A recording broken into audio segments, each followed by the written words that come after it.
Einstein once said, everybody's a genius. But if you judge a fish by its ability to climb a tree, it will live its whole life believing that it is stupid.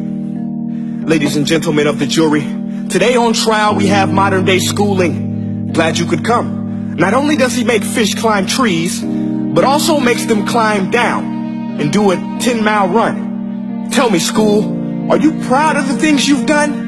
Turning millions of people into robots, do you find that fun? Do you realize how many kids relate to that fish?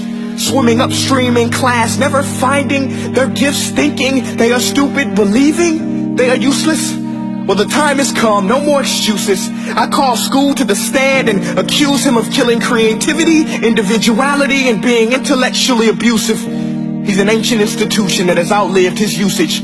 So, Your Honor, this concludes my opening statement, and if I may present the evidence of my case, I will prove it. Proceed. Exhibit A. Here's a modern day phone. Recognize it? Here's a phone from 150 years ago.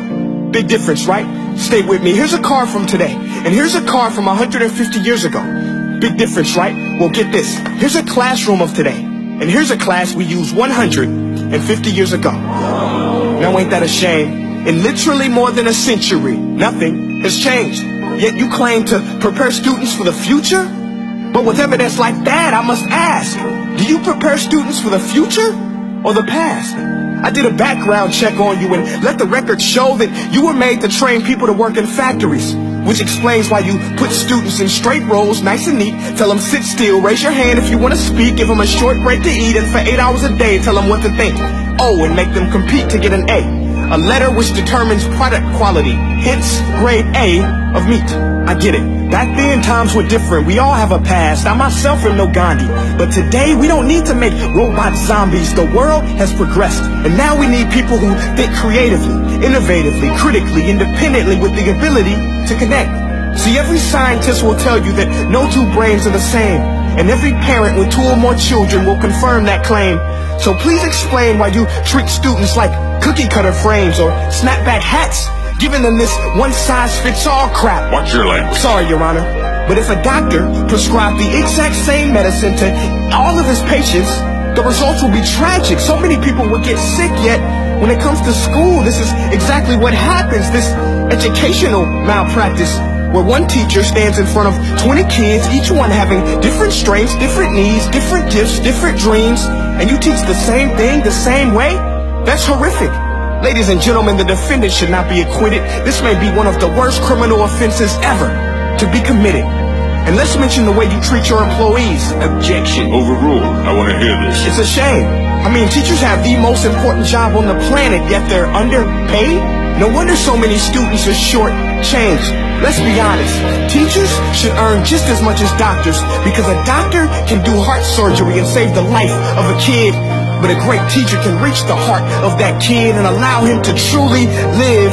See, teachers are heroes that often get blamed, but they're not the problem. They work in a system without many options or rights. Curriculums are created by policymakers, most of which have never taught a day in their life.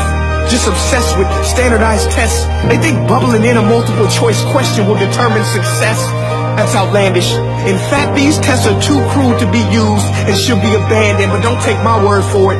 Take Frederick J. Kelly, the man who invented standardized testing, who said, and I quote, "These tests are too crude to be used and should be abandoned." Ladies and gentlemen of the jury, if we continue down this road, the results will be lethal. I don't have much faith in school, but I do have faith in people. And if we can customize healthcare, cars, and Facebook pages, then it is our duty to do the same for education, to upgrade and change and do away with school spirit, because that's useless. Unless we're working to bring the spirit out of each and every student, that should be our task. No more Common Core. Instead, let's reach the core of every heart in every class. Sure, math is important, but no more than art or dance. Let's give every gift an equal chance. I know this sounds like a dream, but countries like Finland are doing impressive things. They have shorter school days. Teachers make a decent wage. Homework is non-existent, and they focus on collaboration instead of competition. But here's the kicker, boys and girls. Their educational system outperforms every other country in the world. Other places like Singapore are succeeding rapidly. Schools like Montessori, programs like Khan Academy. There is no single solution, but let's get moving.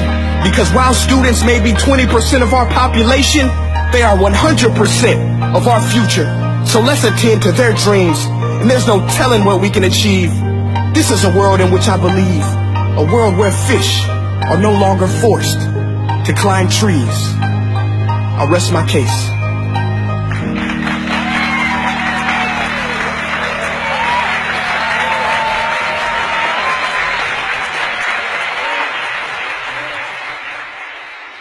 Hey guys, my name is Prince EA, and I want to say thank you so much for watching my video. But now, I want to know what you think. How can we together create a more efficient, effective, and just better future of learning? I want you to visit nestday.com/preorder the future and share your thoughts and ideas on the topic. Peace.